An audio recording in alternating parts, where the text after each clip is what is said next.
Sal de aquí. No quiero ver tu espíritu en este piso en 5 minutos. La voz de Richard Brooks rompió el respetuoso silencio de la sala de juntas como un latigazo. Era fuerte y autoritaria, haciendo estremecer incluso a quienes estaban acostumbrados a su severidad. Un joven, pálido como un papel, estaba de pie ante un enorme escritorio de madera oscura, encorvado por la humillación. Se llamaba Pavel y acababa de presentar un informe en el que había estado trabajando durante los últimos 6 meses. Pero, señor Brooks, déjeme explicarle, los números... ¿Números?, dijo Richard con desdén. Se levantó lentamente de su enorme sillón de cuero, apoyando las palmas de las manos sobre la mesa. Solo veo un número: tu colosal incompetencia. Fracasaste en el proyecto. Me decepcionaste, le costaste millones a la empresa. Se apartó de la mesa y los miembros de la junta directiva que lo rodeaban agacharon la cabeza instintivamente. Richard Brooks era un desastre natural cuando estaba enojado, destructivo e impredecible. Tenía más de 50 años, pero tenía más energía y furia que cualquier joven depredador. Yo no quise. Me da igual lo que quisieras, ladró Brooks, señaló la puerta. Sal de aquí y llévate tus patéticos papeles. Seguridad te acompañará hasta la salida. Pavel, completamente destrozado, cogió su carpeta de la mesa y sin levantar la vista, casi corrió hacia la salida. La puerta se cerró de golpe tras él. Un silencio denso y opresivo se apoderó del pasillo. En el rincón más alejado de la habitación, junto al ventanal que daba a la ciudad desde el piso 40, se alzaba una figura casi invisible.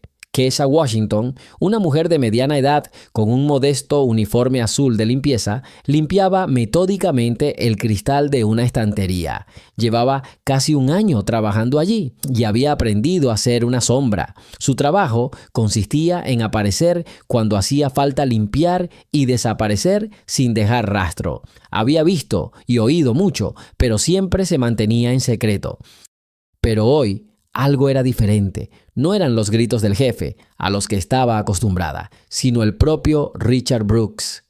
Se quedó allí, respirando con dificultad por la ira, y extendió la mano hacia el vaso de agua que estaba sobre la mesa. En ese momento, su mano derecha, normalmente firme y segura, tembló levemente, casi imperceptiblemente. Unas gotas de agua salpicaron la superficie pulida de la mesa. Se detuvo un momento, mirándose la mano con desconcierto, como si perteneciera a otra persona. Entonces, rápidamente, la apretó en un puño. Nadie pareció darse cuenta.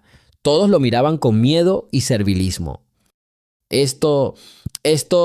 Mo se empezó, dirigiéndose a los que quedaban en la sala, y de repente su voz se volvió áspera. Las palabras sonaban arrastradas, casi ininteligibles. Esto servirá de lección para todos. No toleraré el no. Titubeó al pronunciar una simple palabra, y una leve mueca, similar a la confusión, se dibujó en su rostro. Inmediatamente frunció aún más el ceño, ocultando una debilidad momentánea con una nueva oleada de ira. Se acabó la reunión. Todos fuera. Sigamos con la historia. Cuéntanos de dónde eres y no olvides suscribirte y darle a me gusta. La gente se afanaba, recogiendo apresuradamente sus cuadernos y tabletas, intentando salir de la zona de peligro lo antes posible. Nadie quería ser la siguiente víctima de su ira. Atribuían su dificultad para hablar y su mano temblorosa a una irritación extrema. «¡Lo has vuelto loco!», susurraban en el pasillo. «Dirías cualquier cosa cuando estás tan enfadado». Kesha dejó de limpiar el cristal. Su mano con el trapo se quedó congelada en el aire. No miraba al amenazador jefe, miraba al paciente. Su mirada, normalmente tranquila y distante, se volvió aguda y analítica. No vio ira, vio síntomas. Un temblor apenas perceptible en su mano derecha, una breve dificultad para hablar que un profesional llamaría disartria, una ligera asimetría en el rostro mientras intentaba ocultar su vacilación. La comisura izquierda de su boca se le descolgó ligeramente. Todo esto no duró más de 10 segundos, un microepisodio, una advertencia que solo ella entendió. La habitación estaba vacía. Solo quedaban Richard, su asistente personal Stella, una mujer joven, pulcra y de mirada severa, y una señora de la limpieza invisible junto a la ventana. «Stella, cancela mi almuerzo», dijo Brooks con voz más tranquila, pero cansada. «Me duele la cabeza». «Claro, señor Brooks. ¿Quiere una pastilla?» «Tráelo. Y café, fuerte». Stella asintió y se fue. Richard se dejó caer pesadamente en una silla, frotándose las sienes. Parecía exhausto. La rabia se había disipado, dejando atrás el vacío y la fatiga. Volvió a mirar su mano derecha, apretando y abriendo lentamente el puño. Kesha sabía que debía guardar silencio. No era asunto suyo. No era nadie. Una mujer que lavaba pisos, su pasado, sus conocimientos, su título con honores, todo estaba enterrado bajo los escombros de un escándalo que se lo había arrebatado todo. Interferir significaría meterse en problemas, perder incluso el trabajo más sencillo que la mantenía a flote.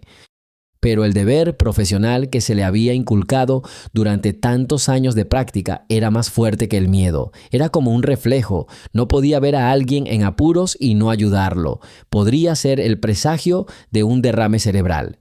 O algo peor. El tiempo apremiaba. Lentamente, intentando no hacer ruido, avanzó con su carrito hacia la salida. En el pasillo, vio a Stella, que salía de la pequeña cocina con una taza de café en las manos.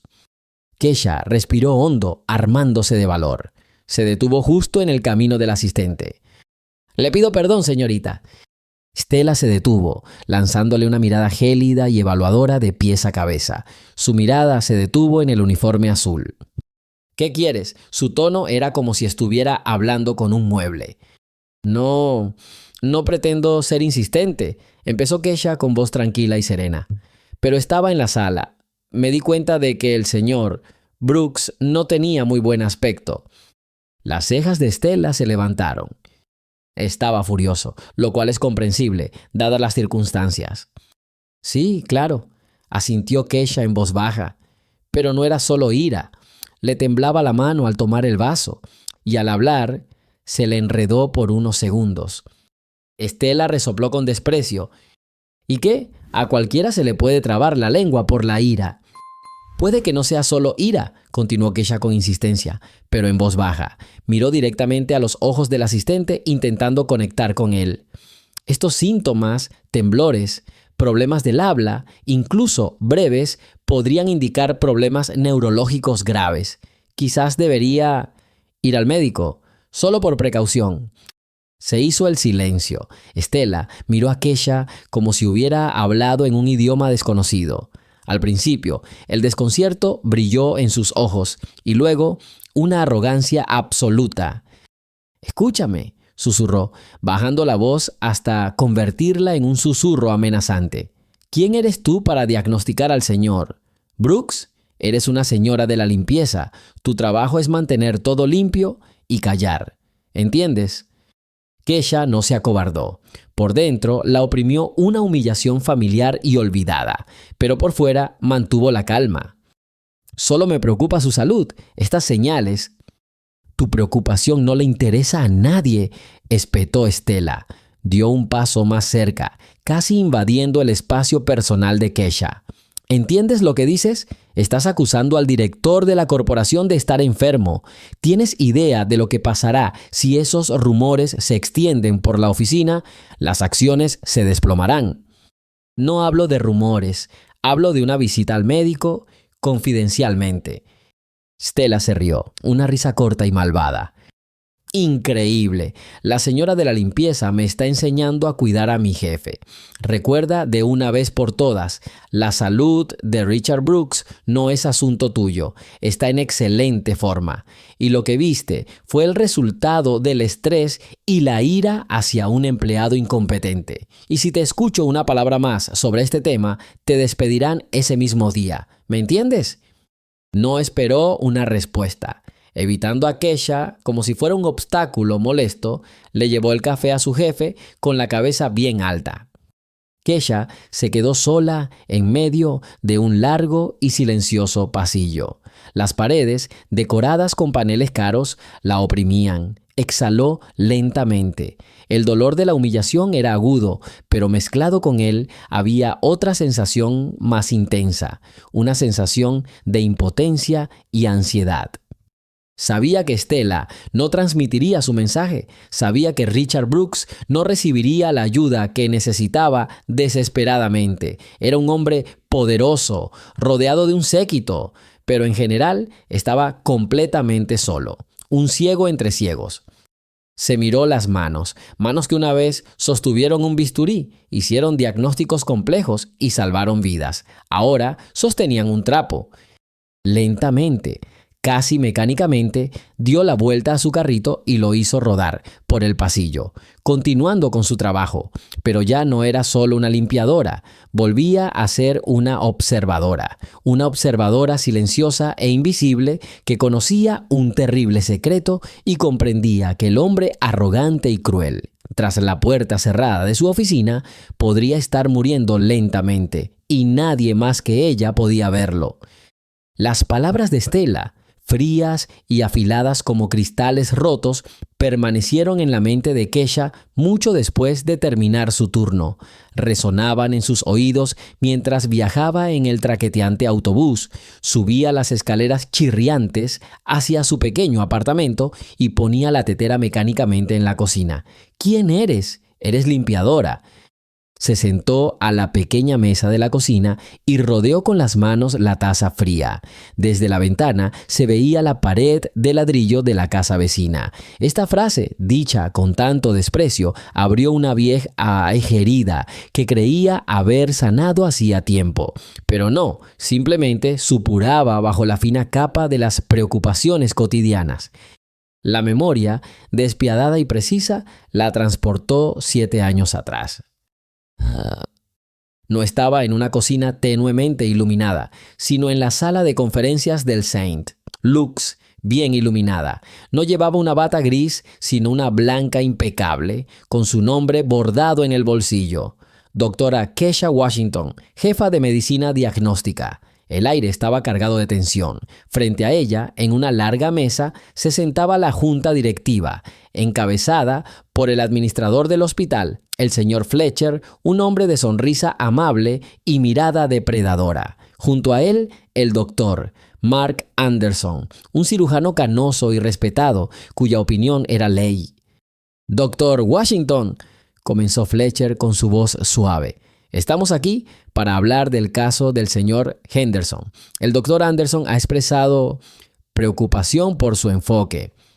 Kesha mantuvo la calma, aunque todo en su interior se estaba enfriando. Sabía que esto no era solo una reunión, era un tribunal. «Mi enfoque se basa en la evidencia», respondió con serenidad. La presentación del señor Henderson fue atípica. Todo apuntaba a un aneurisma estándar, pero varios indicadores clave no coincidían. Insistí en obtener imágenes adicionales y más detalladas que revelaron una infección fúngica poco común en la pared vascular. Operarlo de la forma habitual habría sido fatal. El doctor Anderson tosió cortésmente en su puño. «Kesha querida, nadie duda de tu perspicacia, pero a veces tu entusiasmo roza el riesgo. Le prescribiste un tratamiento intensivo con antimicóticos a un paciente grave, posponiendo una operación vital. Fue una decisión injustificada. El protocolo tradicional, probado durante décadas, habría sido más seguro». «El protocolo tradicional lo habría matado, Mark», dijo Kesha con firmeza. «La infección habría provocado la ruptura del vaso en la misma mesa de operaciones. Mis acciones fueron la única posibilidad de estabilizarlo antes de la intervención». Fletcher hojeó los papeles sin mirarla. Sin embargo, la familia del paciente está asustada. Le oyeron decir infección, pero esperaban oír cirugía. Creen que está dando largas. El doctor Anderson ha sugerido un plan más conservador.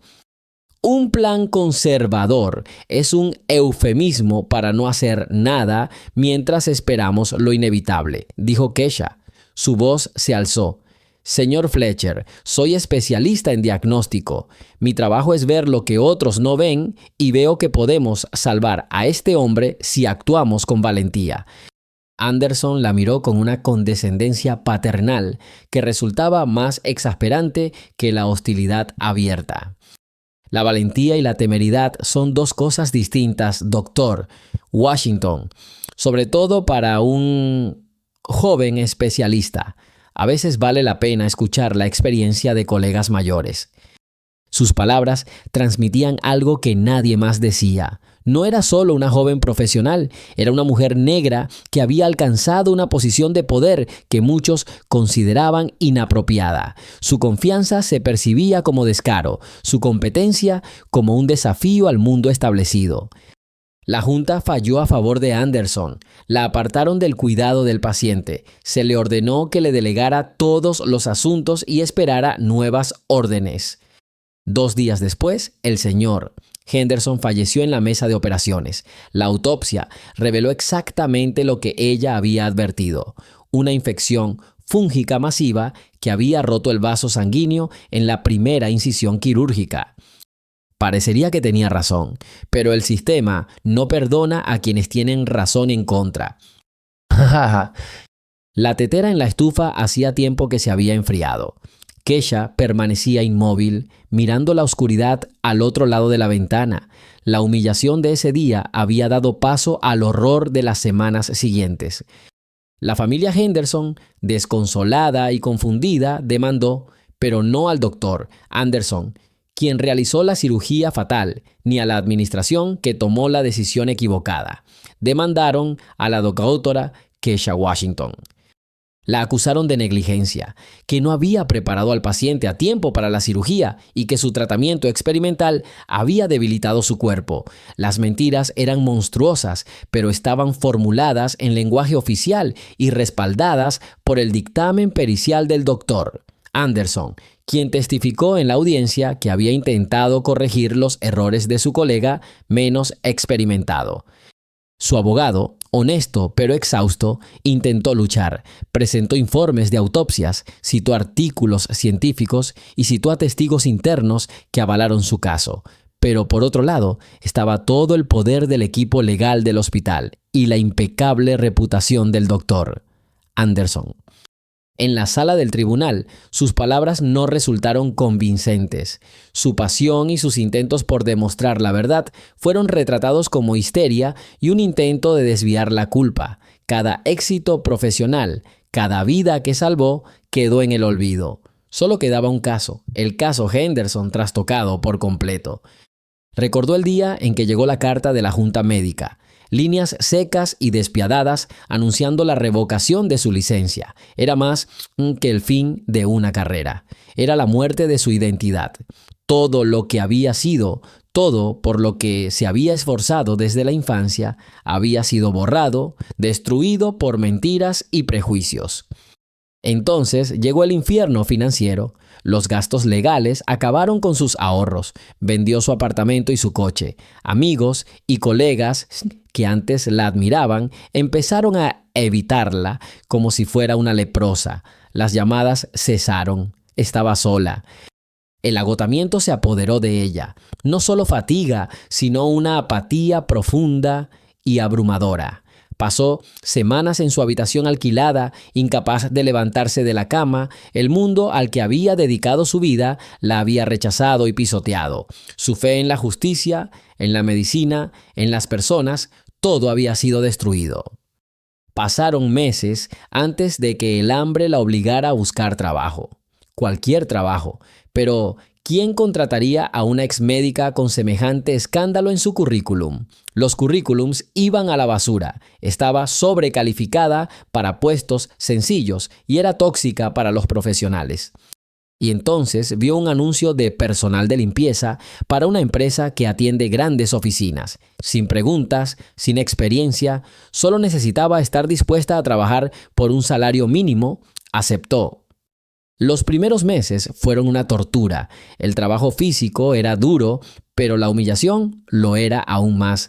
Ella que había leído las imágenes médicas más complejas, ahora fregaba manchas de café de las alfombras. Ella, que había tomado decisiones que costaron vidas, ahora pedía permiso para reponer el suministro de toallas de papel. Con el tiempo, aprendió a ser invisible. Bajó la mirada, habló en voz baja, se movió en silencio. Se convirtió en una sombra, una función, parte del interior. Y en este olvido encontró una semblanza de paz. Nadie esperaba nada de ella, nadie podía traicionarla. Kesha se estremeció y salió de su ensoñación. Hacía frío en la cocina. Se levantó y se acercó a la estantería, llena de viejos libros de medicina, lo único que conservaba de su vida pasada. Pasó el dedo por el desgastado lomo de Teruel Neurología según Adams y Victor. Durante todos estos años, había reprimido al médico que llevaba dentro, había matado al diagnosticador, se había obligado a olvidar la agudeza de su mente, el hábito del análisis, el instinto que la hacía ver síntomas donde otros solo veían casualidad. Pero hoy, en ese pasillo, al mirar a Richard Brooks, el instinto despertó, rompió la gruesa capa de miedo y apatía, y las palabras de Stella, «Eres limpiadora», la golpearon involuntariamente donde más le dolía, recordándole quién era en realidad. No era solo una señora de la limpieza, era la doctora Kesha Washington, y veía cosas que otros no. Entonces, 7 años atrás, su intento de salvar a un hombre le había costado todo. Su rectitud no había salvado a nadie. Interferir había llevado al desastre. El miedo la había embargado de nuevo. Miedo al rechazo, la humillación, la destrucción. ¿Por qué habría de hacer esto? Richard Brooks era un hombre cruel y arrogante. No merecía correr ese riesgo. Que su séquito se ocupara de sus problemas. Se apartó del estante. Number No interferiría. Conocía muy bien el precio de la verdad. Volvería al trabajo, fregaría los pisos, sacaría la basura y se callaría. Así era más seguro. Pero al meterse en la cama, el rostro de Brooks volvió a ella, la leve asimetría de su sonrisa, el breve temblor de su mano, la frase arrastrada. No eran solo síntomas, eran letras que formaban una palabra terrible que solo ella podía leer. Y en lo más profundo, bajo capas de miedo y resentimiento, despertó un viejo y olvidado deber médico. Era débil, pero estaba vivo. Y le susurró que el silencio esta vez no sería mera autopreservación, sería complicidad. La decisión estaba tomada. Kesha guardaría silencio, volvería a su caparazón invisible, se convertiría en una sombra con un cubo y un trapeador, y dejaría que el mundo de los poderosos y ricos se ocupara de sus propios problemas. La seguridad ante todo. Pero a medida que pasaba la semana, la armadura de Richard Brooks comenzó a agrietarse ante sus ojos. Ocurrió el martes, en una sala de conferencias del piso 45. Se estaba celebrando una importante reunión con los jefes de departamento. Kesha, como siempre, cambiaba los cubos de basura en silencio, intentando no molestar. Richard, de pie a la cabecera de una enorme mesa de madera pulida, hablaba de los planes para el próximo trimestre. Su voz, como siempre, era firme y segura. Por eso, el departamento de marketing necesita replantear su estrategia. Tu rendimiento en los últimos 6 meses, Frank, señaló al hombre canoso, no solo es decepcionante, es inaceptable. Frank palideció. Todos en la sala contuvieron la respiración. Quiero un nuevo plan en mi escritorio para el viernes por la mañana, sin excusas ni explicaciones. Un plan. ¿Me explicó con claridad? Richard apoyó las manos en la mesa, a punto de continuar con su reprimenda, y en ese momento su mano derecha tembló, apenas perceptiblemente, pero con la suficiente fuerza como para que la pila de papeles que estaba en el borde se moviera y se esparciera por el suelo con un crujido. Se hizo un silencio incómodo. Stella, su fiel asistente, corrió inmediatamente a recoger las sábanas. «Lo siento, señor Brooks», balbuceó. «Debo haberlos puesto demasiado cerca del borde». Richard miró su mano como si perteneciera a otra persona. El sudor le había corrido por la frente. Apretó los dedos en un puño, ocultando el temblor. «Sigamos», espetó, pero la confianza en su voz flaqueó. Miró al siguiente líder, pero dudó un segundo, como si hubiera olvidado su nombre. «Tú, David, tus logísticos...» Kesha, de pie junto a la puerta, lo vio todo. Vio más que solo el temblor. Vio el pánico instantáneo en los ojos de Brooks, seguido de una rabia dirigida no a sus subordinados, sino a su propio cuerpo, a su propia debilidad. Intentó ocultar la grieta con una capa aún más gruesa de arrogancia, pero Kesha vio la verdad. A medida que pasaban los días, aparecían cada vez con mayor frecuencia pequeñas señales alarmantes. Una noche, Kesha estaba limpiando su despacho. Richard ya se había ido. Sobre su escritorio había una pila de documentos que requerían firmas. Mientras quitaba el polvo, Kesha echó un vistazo a la hoja superior. La firma, Richard Brooks, era clara, audaz y segura, como él. Pero entonces su mirada se posó en la pila de papeles en la bandeja de salida.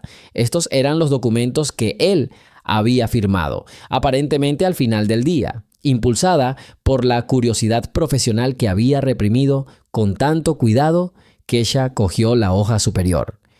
La firma al pie era diferente, las letras eran más pequeñas, el trazo era irregular y el final del nombre estaba borroso, como si no hubiera tenido la fuerza ni el control para terminar el trazo.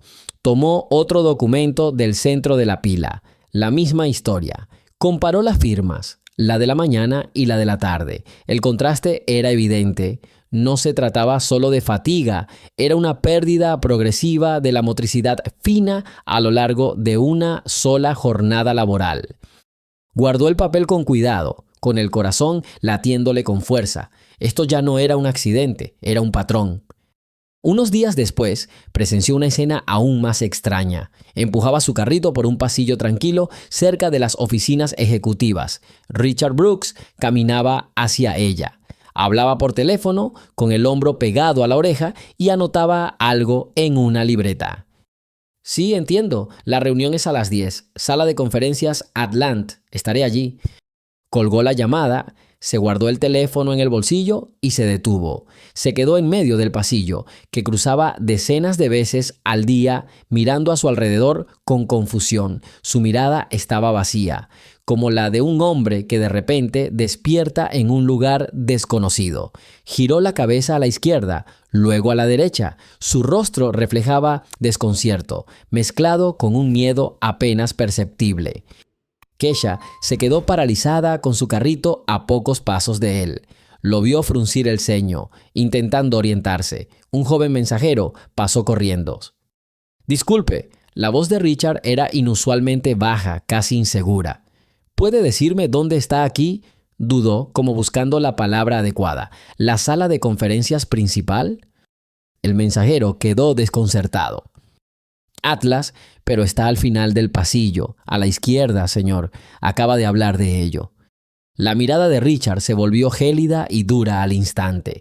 Se enderezó y una sonrisa arrogante se dibujó en su rostro. «Te estaba poniendo a prueba, hijo. La atención es una cualidad importante. No la pierdas». Se dio la vuelta y caminó en la dirección indicada, dejando atrás al desconcertado mensajero. Pero Kesha se dio cuenta de que era mentira. Era un intento desesperado por ocultar un lapsus momentáneo, un momento de completa desorientación. Estaba perdido en su propia oficina. La armadura se agrietaba por las costuras y de estas grietas emanaba un miedo frío y húmedo. Richard sentía que perdía el control.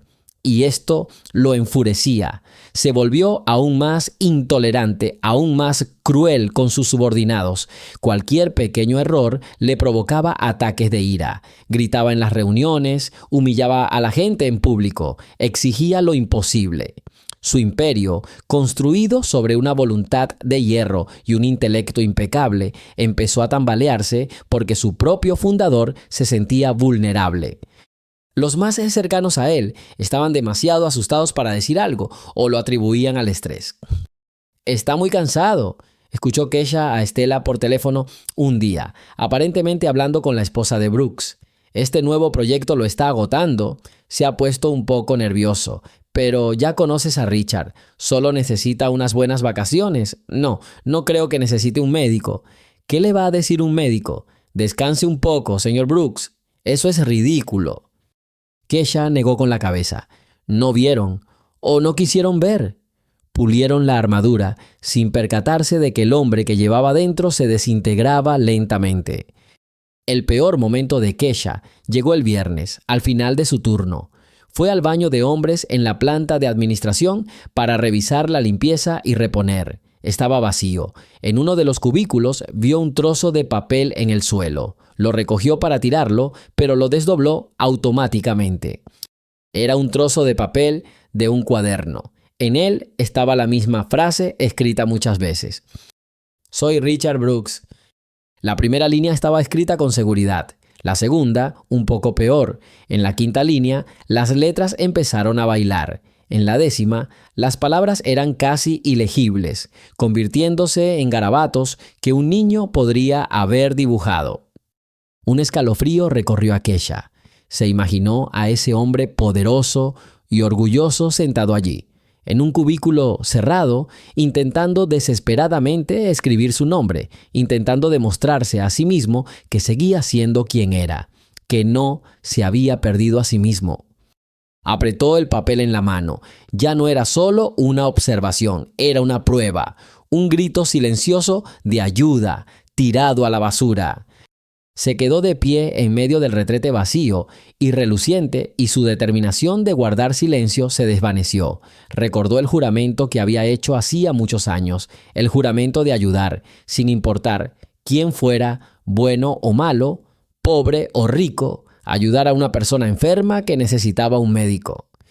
Richard Brooks era su paciente, solo que aún no lo sabía.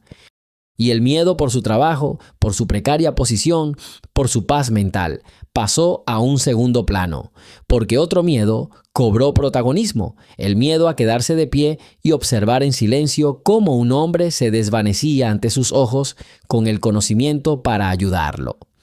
Dobló cuidadosamente el papel y lo guardó en el bolsillo de su uniforme. Era su primera pista, ahora necesitaba un plan. Kesha estaba sentada a la mesa de la cocina, mirando la nota arrugada que había encontrado en la oficina de Richard. La luz de la lámpara del escritorio iluminaba cada línea, cada garabato.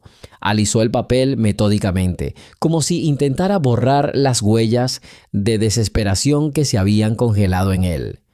Un plan se estaba gestando en su mente. Era inexorable, como un río incontenible. Tenía que saber más, tenía que comprender qué le estaba pasando a Richard y ayudarlo. ¿Pero cómo? No podía simplemente acercarse a él y preguntarle. Eso sería un suicidio. No, tenía que ser sigilosa como una sombra, recopilando información. Lo primero que hizo fue volver al origen de todo, la oficina de Richard. Después del trabajo, cuando todos se habían ido, entró sigilosamente en la habitación. El corazón le latía con fuerza, pero sabía que tenía que hacerlo. Su trabajo consistía en encontrar toda la información posible. Lo primero que buscó fue la papelera. A la luz de la lamparilla, la papelera era un tesoro. Sacó con cuidado los papeles arrugados, los alisó, buscando caligrafía y notas familiares, borradores de cartas, fragmentos de reuniones, listas de tareas. Todo estaba usado. En algún lugar podría encontrar las pistas que le mostrarían el camino. Lo anotó todo con cuidado en su pequeña libreta, comparando fechas, nombres y eventos.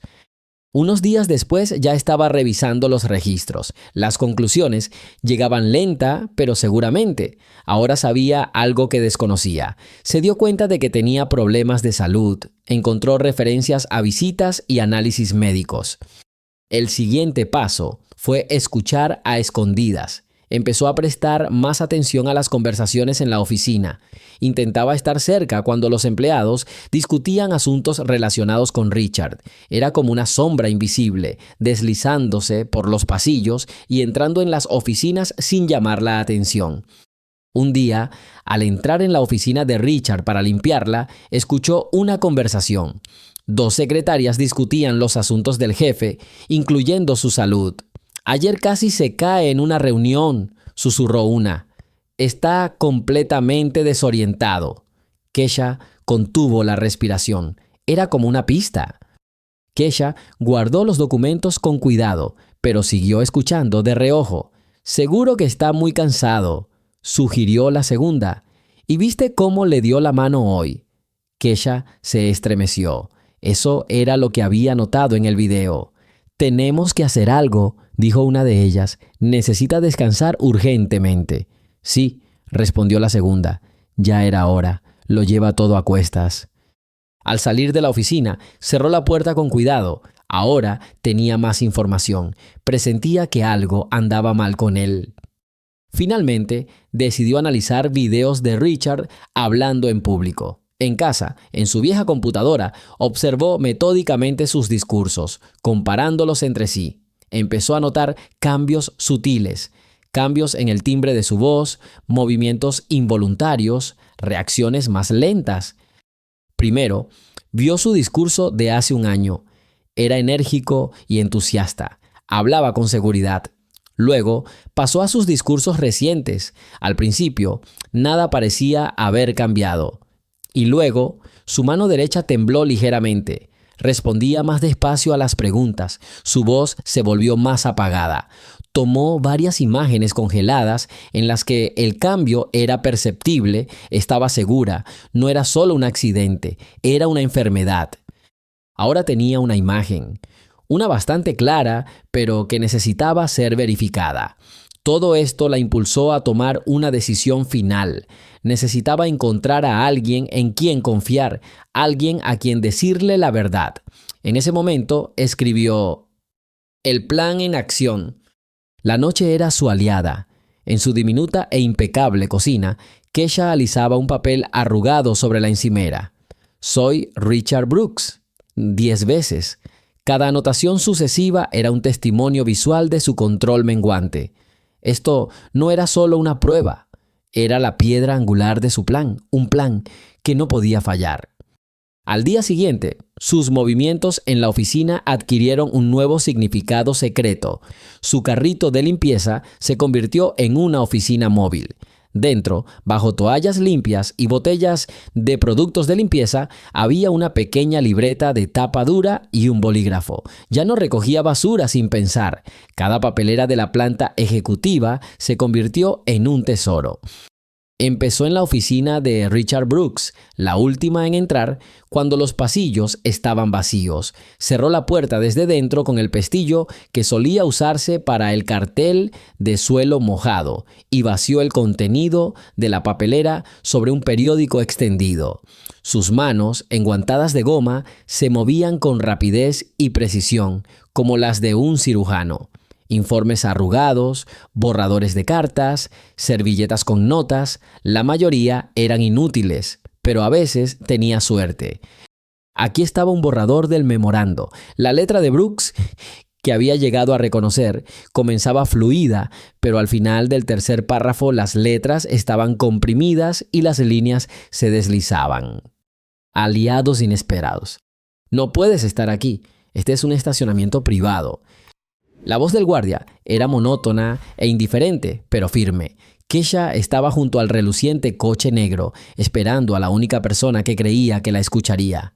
Anna Brooks, la sobrina de Richard, una estudiante de medicina a quien su tío había cuidado desde la muerte de sus padres.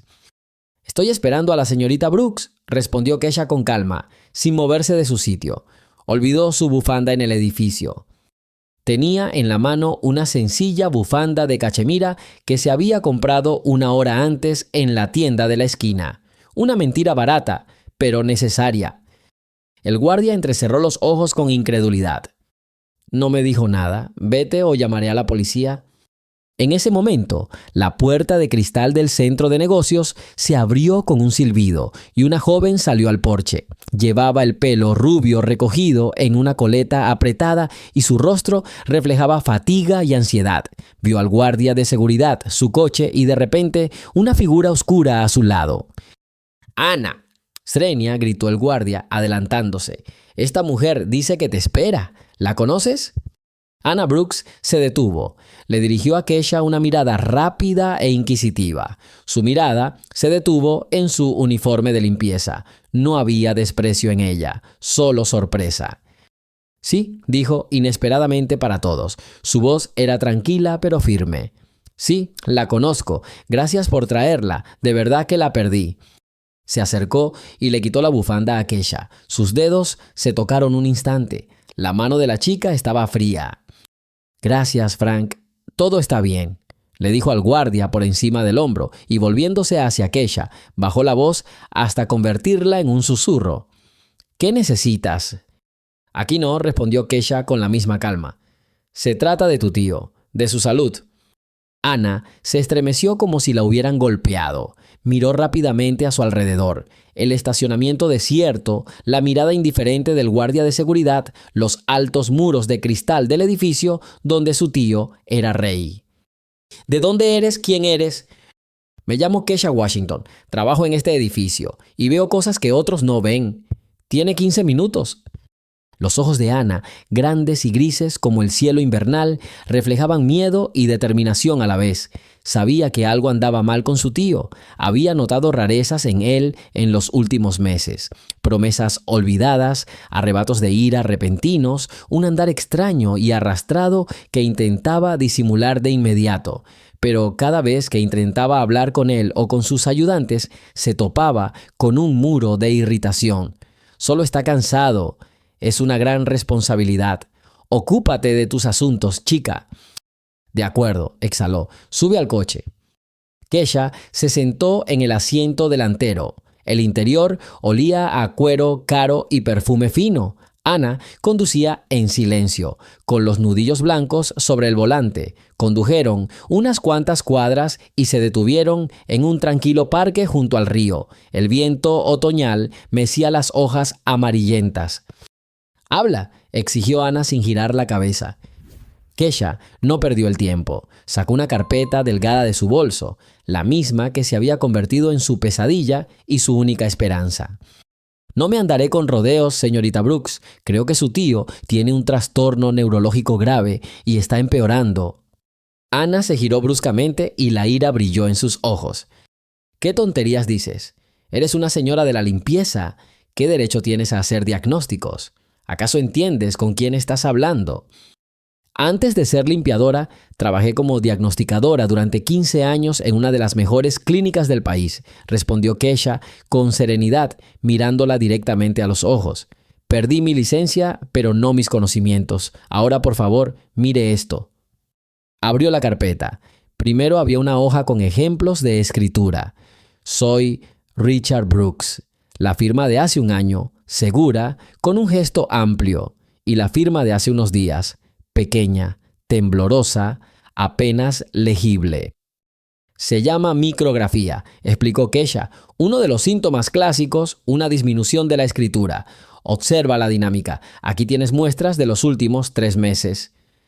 Anna miró las hojas y su expresión cambió poco a poco. La ira dio paso a la confusión y luego al reconocimiento. Había visto esos garabatos en los documentos que su tío le había pedido que revisara. Pensó que solo tenía prisa. «¿Dónde conseguiste esto?», susurró. «Del cubo de basura de su oficina», respondió Kesha sin ningún rastro de vergüenza. «Y estas son copias impresas de grabaciones de video de sus apariciones públicas». Sacó varias fotografías. En una, Richard Brooks estaba de pie en el podio, con el rostro tenso, pero el lado derecho parecía ligeramente congelado, como una máscara. En otra, un primer plano, sus manos temblaban ligeramente mientras descansaban sobre el atril. Asimetría facial, temblor en reposo. Estás estudiando para ser médico, deberías saber lo que eso significa. Y luego está la lentitud del habla que todos atribuyen a la fatiga. Pérdida del olfato. Ya no percibe el olor del café que le traen cada mañana. Anda arrastrando los pies. Llevo 3 meses observándolo, señora Brooks. La imagen es nítida. Ana guardaba silencio, hojeando los papeles con dedos temblorosos. Cada palabra que decía Kesha daba en el blanco, confirmada por sus propias vagas observaciones. La repentina aversión de su tío a los filetes, que antes adoraba porque le costaba cortarlos, sus peticiones de hablar más alto, aunque oía bien, su irritación cuando ella le preguntaba por qué no usaba su perfume favorito. «Estoy harto», decía, y simplemente dejó de sentirlo. ¿Por qué haces esto?», preguntó finalmente, alzando la mirada hacia Kesha con lágrimas en los ojos. «¿Qué quieres de él?». «Nada», dijo Kesha con firmeza. «Necesito ayuda para un hombre gravemente enfermo. Está rodeado de gente ciega o con miedo de decirle la verdad. Temen perder sus trabajos, su dinero, su influencia, y él está perdiendo el tiempo. Su estado empeorará cada semana. Pronto será irreversible». Hablaba con calma, pero había tanta convicción en su voz que un escalofrío recorrió la espalda de Ana. Esta mujer lo había arriesgado todo, su trabajo, su precaria posición, por un hombre que probablemente ni siquiera sabía su nombre. Lo intenté», admitió Ana con amargura. «Hablé con su asistente, con el señor Henderson, de la junta directiva. Me miran como si estuviera loca. Dicen que me lo estoy inventando todo. Mi tío no quiere ni oír nada. Grita que está perfectamente bien». «Porque tiene miedo», dijo Kesha en voz baja. «Es un hombre fuerte, acostumbrado a tener el control, y ahora siente que está perdiendo el control de su propio cuerpo. Y eso le aterra. El miedo genera negación. No necesita a nadie que le tenga lástima ni miedo, necesita a alguien que le haga afrontar la verdad. Y tú tienes esa oportunidad». «¿Pero qué puedo hacer? Zrenia», gritó Ana desesperada. «No me escucha». «Ustedes son su familia, los únicos parientes consanguíneos que le quedan, y están estudiando medicina. Pueden hablar con su médico personal, no con él. No como una sobrina asustada, sino como una futura colega. Pueden insistir en un examen neurológico completo. Tienen derecho a exigirlo, alegando preocupaciones familiares. Infórmenle sobre estos hechos». Kesha señaló la carpeta. «Esto no es solo una especulación. Es una evidencia. Cualquier médico competente verá señales de alarma en esto». Se sentaron en silencio, interrumpido solo por el susurro de las hojas. Ana miraba el río por la ventana con los pensamientos a 1000 por hora. Por un lado, el miedo a la ira de su tío, a la gente todopoderosa que lo rodeaba. Por otro, la terrible verdad que yacía en la carpeta sobre su regazo y el rostro sereno y seguro de la mujer sentada a su lado, la mujer que lo había arriesgado todo para salvar a un hombre al que apenas conocía. De repente, Ana vio una figura acercándose por el retrovisor. Un hombre alto y canoso, con un abrigo caro, caminaba por el sendero del parque. Su rostro le resultaba dolorosamente familiar. «Oh, no», susurró con la voz gélida. «Es el señor Henderson. Está en la junta. Vive justo al lado». Kesha evaluó la situación de inmediato. Sin decir palabra, agarró la carpeta, la metió en su bolso y abrió la puerta del coche. «¿Qué estás haciendo?», preguntó Ana asustada. «Me voy. Si nos ve juntos, te meterás en un buen lío. Y perderé mi trabajo y no podremos hacer nada». «¿Pero cómo?». «Actúe con naturalidad», ordenó Kesha. «Solo estás sentada en tu coche. Soy una señora de la limpieza que pasó y preguntó qué hora era. Nada más, te llamaré». Salió del coche y caminó rápidamente por el sendero, alejándose de Henderson, cabizbajo. Lo oyó llamar a Ana. «Ana querida, menuda reunión, ¿todo bien?». Kesha no se dio la vuelta. Se obligó a caminar a un ritmo constante y pausado, aunque el corazón le latía tan fuerte en el pecho que parecía oírse en toda la calle. Sintió la mirada pesada y suspicaz de Henderson en su espalda. Un paso en falso, una mirada por encima del hombro, y todo habría terminado. Dobló la esquina y solo entonces se permitió apoyarse en la fría pared de ladrillo y recuperar el aliento. El peligro había pasado, pero el juego se había vuelto mucho más difícil. Ahora podían vigilarlos. Esa misma noche recibió un breve mensaje en su antiguo teléfono. El número le resultaba desconocido. El mensaje contenía solo 2 palabras. ¿Qué sigue? Kesha miró la pantalla y por primera vez en mucho tiempo, una leve sonrisa se dibujó en sus labios. El hielo se había roto. Tenía una aliada. Rápidamente escribió una respuesta. Mañana a las 8, llama al doctor Langston. Dile que insistes en una consulta urgente para tu tío. Dile que tienes razones para creer que se trata de la enfermedad de Parkinson. Presionó enviar. Ya no había vuelta atrás. El plan había entrado en su fase decisiva. La sala de prensa bullía como un panal. Cientos de periodistas, inversores y analistas se habían reunido para escuchar a Richard Brooks anunciar una fusión que sacudiría los cimientos del mundo financiero. El ambiente estaba cargado de expectación. Los flashes de las cámaras, como relámpagos, iluminaban rostros concentrados en la penumbra. En el escenario, tras un enorme podio de madera oscura, se encontraba el mismísimo Richard. Lucía impecable. Un traje caro le sentaba como un guante. Su cabello canoso estaba pulcramente peinado y su voz tenía la firmeza que le resultaba familiar. Habló del futuro, del crecimiento, del liderazgo indiscutible de su corporación. Por eso nuestra alianza estratégica con Global Tech no es solo un paso adelante, es un salto hacia una nueva era. Su voz resonó por los altavoces, llenando la sala de confianza. Kesha estaba de pie contra la pared al fondo de la sala, junto a un carrito repleto de productos de limpieza. Su presencia era tan imperceptible como el zumbido del aire acondicionado.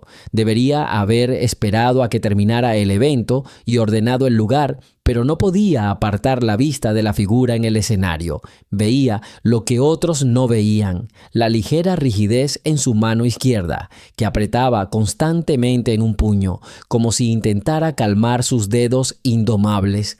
La pausa apenas perceptible antes de pronunciar una palabra difícil. Ana estaba sentada en la tercera fila. Había llamado al doctor Langston esa mañana.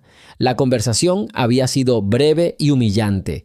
El doctor la escuchó con una condescendencia mal disimulada. Prometió transmitirle sus preocupaciones al señor Brooks y colgó. Se sentía impotente, como una niña pequeña intentando discutir con adultos. Ahora, al mirar a su tío, solo veía su fuerza y poder. Quizás Kesha se había equivocado. Quizás todo esto era solo su propio miedo. Richard pasó la página de su informe. Por un instante, sus dedos se negaron a obedecerle y las hojas de papel se esparcieron por el podio. Se quedó paralizado por una fracción de segundo y un murmullo sordo recorrió la sala. Su asistente, joven y ágil, corrió de inmediato a ayudar, recogiendo las hojas. «Gracias, Mark», dijo Richard, intentando mantener la voz serena, pero con un dejo de irritación. Ajustó el micrófono y continuó. «Bueno, como decía, hizo una pausa. El silencio en la habitación se hizo palpable. Miró sus notas, pero era como si no pudiera verlas. Su mirada se volvió vidriosa. Como ya dije, indicadores financieros. Habló más lentamente, con dificultad para elegir las palabras, como si se abriera paso a través de una espesa niebla en su propia mente. Kesha se tensó. Todo su cuerpo se convirtió en una cuerda tensa. Estaba empezando, justo ahí, delante de todo el mundo. Los indicadores, ellos muestran. Su brazo izquierdo colgaba flácido a un lado. La comisura de su boca se contrajo y se deslizó hacia abajo. Intentó apoyarse en el podio, pero falló. Su enorme cuerpo se balanceó como un árbol talado y cayó con un golpe sordo sobre el escenario. La sala explotó. La gente saltó de sus asientos. El grito de una mujer resonó en el aire. Decenas de fotógrafos se precipitaron hacia adelante, con sus flashes destellando sin cesar sobre el cuerpo inmóvil en el suelo y los rostros congelados y aterrorizados de sus asistentes.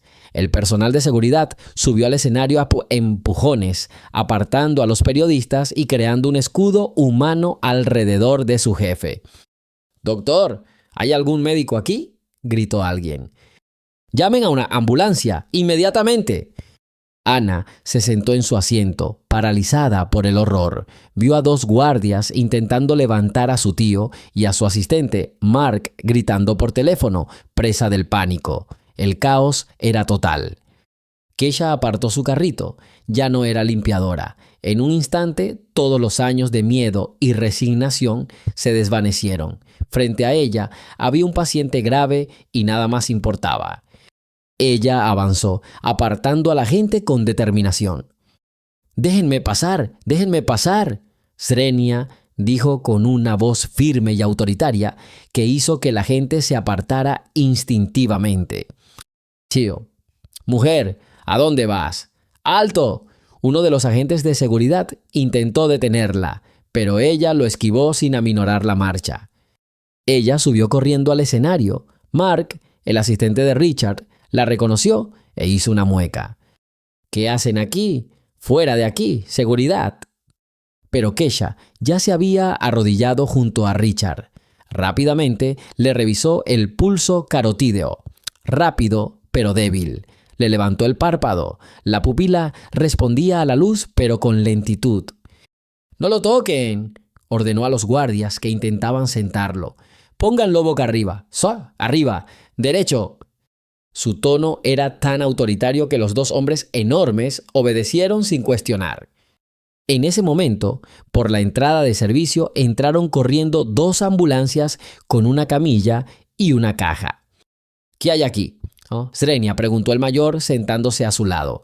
Un hombre de unos 60 años, inconsciente, parece haber sufrido un derrame cerebral grave. «No», dijo Keisha con firmeza.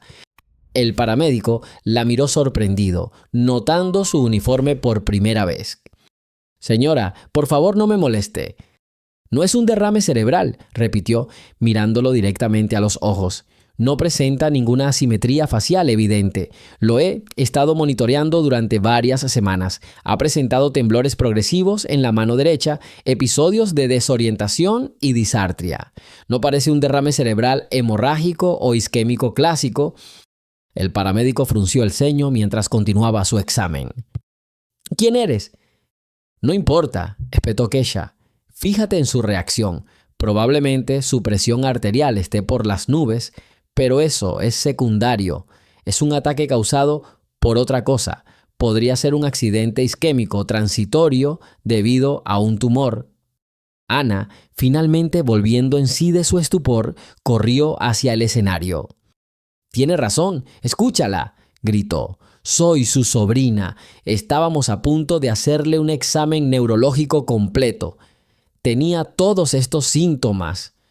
Las palabras de Ana hicieron que los médicos se detuvieran. El segundo paramédico, más joven, miró a su compañero.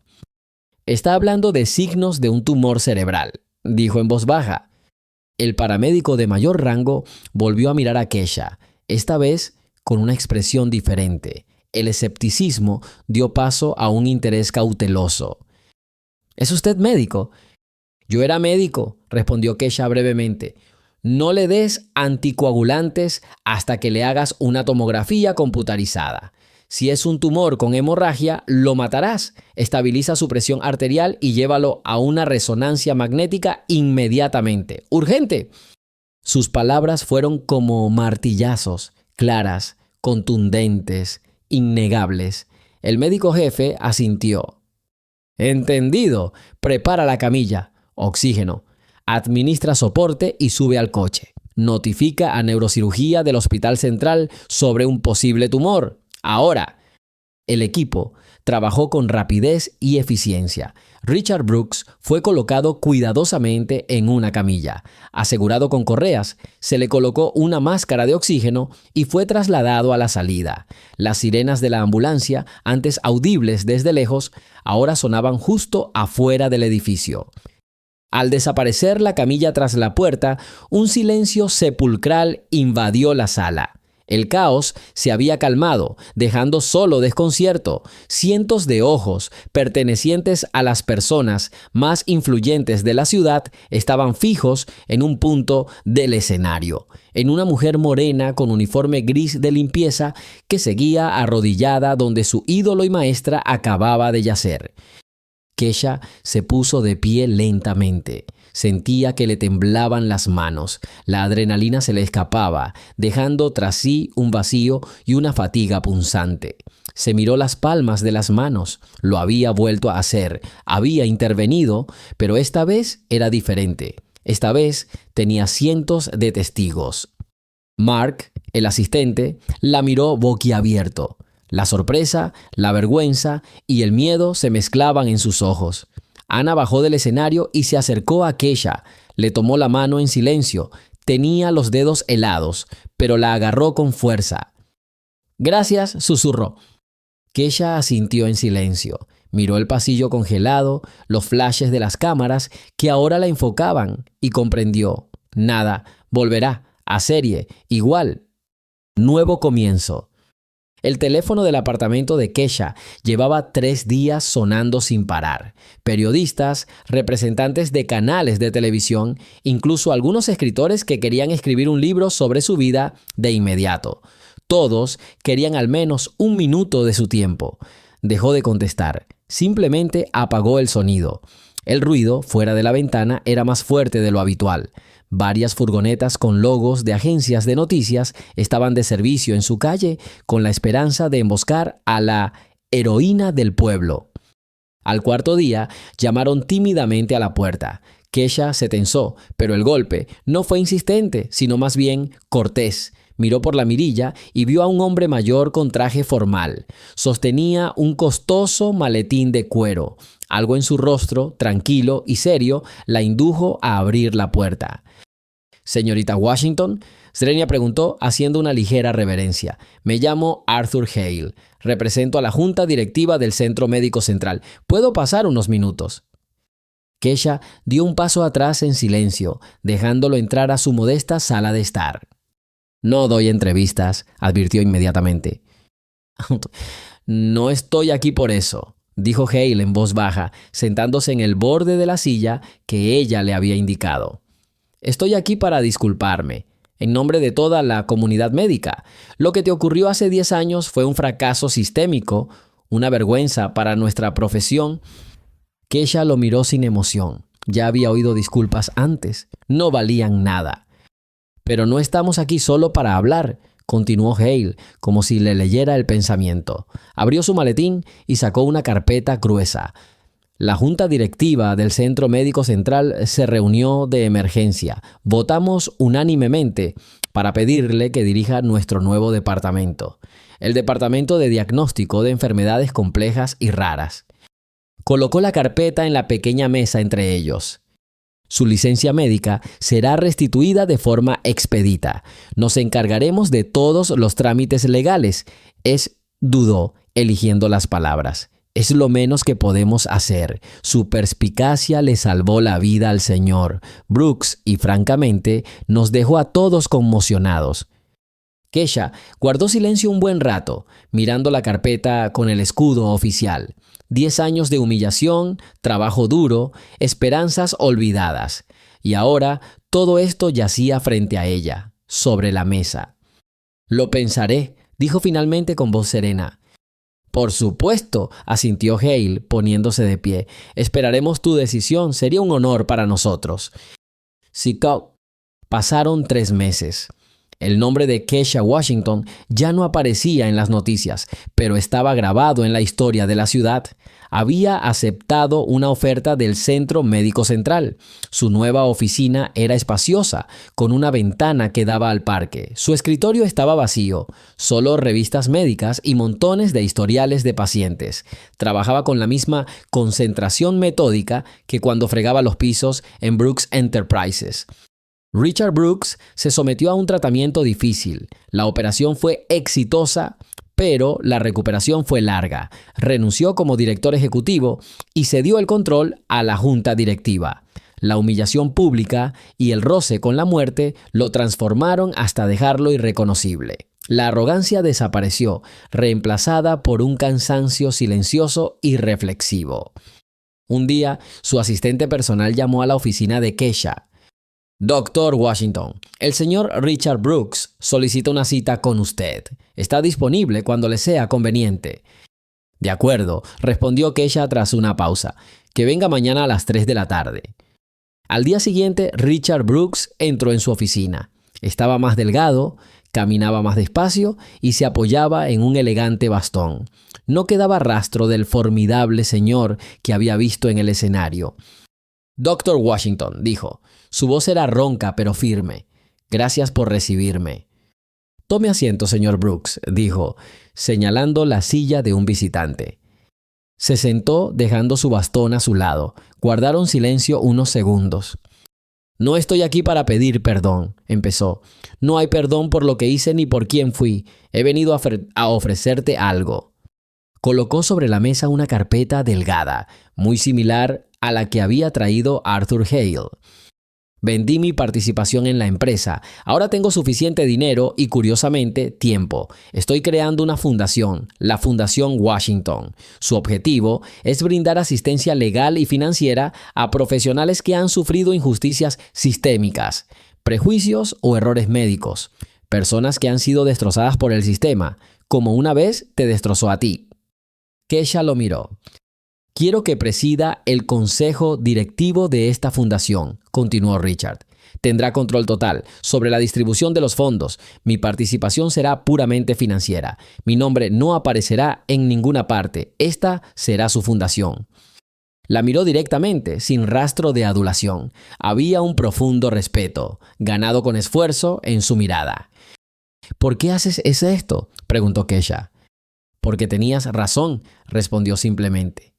Y yo y todos a mi alrededor estábamos ciegos, porque la gente como tú no debería estar limpiando pisos, deberían estar cambiando el mundo, y la gente como yo, al menos, deberíamos intentar arreglar lo que hemos hecho. Kesha volvió a guardar silencio un buen rato, observando su rostro. No vio ni una pizca de autocompasión en él, solo una firme determinación. No sentía ni compasión ni rabias hacia él, solo comprendía el largo camino que había recorrido. Ella extendió lentamente la mano y atrajo la carpeta hacia ella. «Estoy de acuerdo», dijo ella. Su encuentro fue breve, sin apretones de manos ni promesas de amistad. Cuando Richard Brooks, apoyado en un bastón, salió de su oficina, Kesha se quedó sola. Se acercó a la ventana y contempló la ciudad.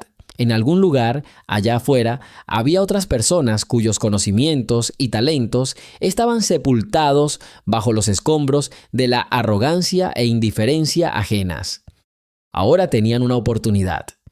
La verdadera dignidad, pensaba, no residía en el puesto ni en el tamaño de la cuenta bancaria. Se encontraba en hacer lo correcto, incluso cuando nadie miraba.